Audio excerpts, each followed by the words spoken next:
नमस्कार।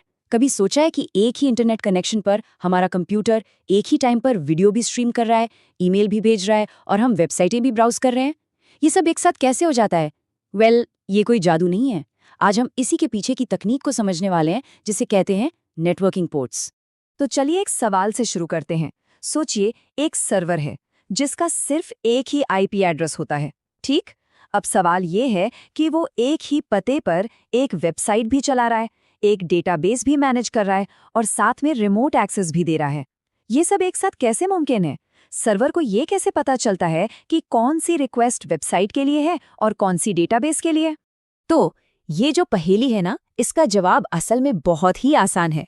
ये सब मुमकिन होता है एक छोटे से लेकिन बहुत ही पावरफुल कॉन्सेप्ट की वजह से, जिसे हम पोर्ट्स कहते हैं। चलिए समझते हैं ये काम कैसे करते हैं। तो ये पोर्ट्स आखिर है क्या? देखिए, सबसे आसान तरीके से समझना हो तो इन्हें सर्वर पर बने हुए वर्चुअल दरवाजे समझिए। जी हाँ, वर्चुअल दरवाजे। इनका बस एक ही काम है, जो भी इंटरनेट ट्रैफिक आ रहा है उसे सही प्रोग्राम या सही सर्विस तक पहुंचाना। एक बात साफ कर दूं, ये कोई फिजिकल चीज नहीं है, मतलब कोई असली दरवाजा नहीं है। ये तो बस सॉफ्टवेयर के अंदर एक लॉजिकल पॉइंट होता है जो ट्रैफिक को सही रास्ता दिखाता है। अच्छा, इसको और भी आसान बनाने के लिए चलिए एक बहुत ही मज़ेदार एनालॉजी का इस्तेमाल करते हैं। मान लीजिए हम एक बहुत बड़ी अपार्टमेंट बिल्डिंग की बात कर रहे हैं। तो इस एनालॉजी में जो सर्वर है वो पूरी की पूरी अपार्टमेंट बिल्डिंग है, ठीक है? अब उस बिल्डिंग का जो स्ट्रीट एड्रेस है, मान लीजिए 123 मेन स्ट्रीट, वो हो गया सर्वर का आईपी एड्रेस।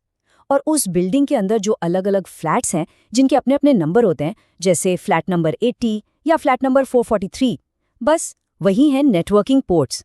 आईपी एड्रेस आपको बिल्डिंग तक लाता है और पोर्ट नंबर आपको सही फ्लैट तक पहुंचाता है। तो बिल्कुल वैसे ही जैसे कोई चिट्ठी या पैकेज भेजने के लिए सिर्फ बिल्डिंग का पता काफी नहीं होता, आपको फ्लैट नंबर भी तो चाहिए होता है ना। ठीक उसी तरह इंटरनेट पर डेटा भेजने के लिए सिर्फ आईपी एड्रेस से काम नहीं चलता, पोर्ट नंबर भी बताना पड़ता है। जैसे यहाँ स्क्रीन पर देखिए, 142.250.182.14, ये तो हो गया सर्वर का पता। और उसके बाद ये जो कोलन लगाकर 443 लिखा है, ये है उस दरवाजे का नंबर जहां हमारी रिक्वेस्ट को जाना है। चलिए, अब इस अपार्टमेंट वाली एनालॉजी से बाहर निकलकर असल दुनिया में देखते हैं कि कुछ सबसे ज्यादा इस्तेमाल होने वाले पोर्ट्स कौन से हैं और वो क्या काम करते हैं। यहाँ कुछ बहुत कॉमन पोर्ट्स हैं। सबसे पहले है पोर्ट 80। ये HTTP यानी नॉन सिक्योर वेबसाइट्स के लिए होता था, अब ज़्यादा इस्तेमाल नहीं होता। आज की दुनिया में सबसे ज़रूरी है पोर्ट 443। ये है HTTPS यानी सिक्योर वेबसाइट्स के लिए। ब्राउज़र में जब भी वो ताले का आइकॉन दिखता है ना, समझ जाइए कि आप पोर्ट 443 का इस्तेमाल कर रहे हैं। फिर आता है पोर्ट 22, जो SSH के लिए है। डेवलपर्स इसका इस्तेमाल सर्वर्स को रिमोटली, मतलब दूर बैठे बैठे सिक्योर तरीके से कंट्रोल करने के लिए करते हैं। और आखिर में पोर्ट 3306, ये आमतौर पर MySQL जैसे डेटाबेस के साथ कनेक्शन बनाने के लिए रिजर्व होता है। तो चलिए इस सबको एक साथ जोड़कर देखते हैं। मान लीजिए हमने अपने ब्राउज़र में लिखा https://youtube.com और एंटर दबाया। अब पर्दे के पीछे क्या होता है? स्टेप 1, हमारा ब्राउज़र सबसे पहले YouTube के सर्वर का आईपी एड्रेस ढूंढता है। स्टेप 2, जैसे ही एड्रेस मिलता है, ब्राउज़र उस आईपी एड्रेस पर एक रिक्वेस्ट भेजता है और साथ में बताता है कि ये रिक्वेस्ट पोर्ट 443 के लिए है। स्टेप 3, YouTube का सर्वर जब पोर्ट 443 पर ये रिक्वेस्ट रिसीव करता है तो वो फौरन समझ जाता है कि एक सिक्योर वेब पेज मांगा जा रहा है और वो सही डेटा हमारे ब्राउज़र को वापस भेज देता है और बस YouTube खुल जाता है।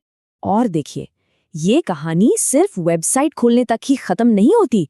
सच्चाई तो ये है कि पोर्ट्स आज की मॉडर्न टेक्नोलॉजी की, खासकर क्लाउड कंप्यूटिंग की दुनिया की रीढ़ की हड्डी हैं। सोचिए, क्लाउड कंप्यूटिंग हो, बैकएंड डेवलपमेंट हो या फिर डेवऑप्स, हर जगह पोर्ट्स का ही खेल है। जब अलग अलग एप्लीकेशंस को एक दूसरे से बात करनी होती है तो वो APIs के जरिए खास पोर्ट्स पर ही कम्युनिकेट करते हैं। और जो बड़े बड़े लोड बैलेंसर्स होते हैं, जो लाखों रिक्वेस्ट्स को संभालते हैं, वो भी पोर्ट्स का ही इस्तेमाल करके ट्रैफिक को सही सर्वर तक पहुंचाते हैं। सीधी सी बात है, अगर पोर्ट्स नहीं होते तो एक ही सर्वर पर कई सारी सर्विसेज एक साथ चलाना इम्पॉसिबल होता। संक्षेप में कहें तो पोर्ट्स के बिना वो इंटरनेट जिसे हम और आप आज जानते हैं और रोज इस्तेमाल करते हैं, उसका वजूद ही नहीं होता। ये इतनी छोटी सी चीज एक ही एड्रेस पर अनगिनत सेवाओं को मुमकिन बनाती है। तो अब जब हम नेटवर्किंग के इस बेहद ज़रूरी कॉन्सेप्ट को समझ चुके हैं, तो क्लाउड टेक्नोलॉजी की दुनिया में आगे बढ़ने का ये बिल्कुल सही समय है। पर सवाल ये है कि अगला कदम क्या हो? शुरुआत कहाँ से की जाए? तो देखिए, अपनी नींव को मजबूत करने के लिए हमारा GCP लेवल 1 कोर्स एक परफेक्ट स्टार्टिंग पॉइंट है। इस कोर्स में हम बिल्कुल बेसिक से शुरू करते हैं। गूगल क्लाउड के जो कोर कॉन्सेप्ट्स और सर्विसेज हैं, जैसे कि कंप्यूट इंजन, क्लाउड स्टोरेज और नेटवर्किंग के फंडामेंटल्स, इन सबको बहुत ही आसान तरीके से कवर किया गया है। ये कोर्स आपको वो मजबूत बेस देगा जिसके ऊपर आप अपनी पूरी क्लाउड की इमारत खड़ी कर सकते हैं।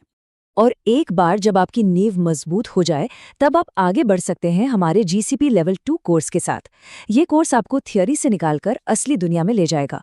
इसमें हम सीखेंगे कि रियल एप्लीकेशंस कैसे डिप्लॉय किए जाते हैं, क्लाउड रन जैसी सर्विसेज का इस्तेमाल करके सर्वरलेस एप्लीकेशंस कैसे चलाए जाते हैं, कुबरनेटिस इंजन के साथ बड़े बड़े कंटेनर सिस्टम्स को कैसे मैनेज किया जाता है और आर्टिफैक्ट रजिस्ट्री में अपने कोड को कैसे सिक्योर किया जाता है।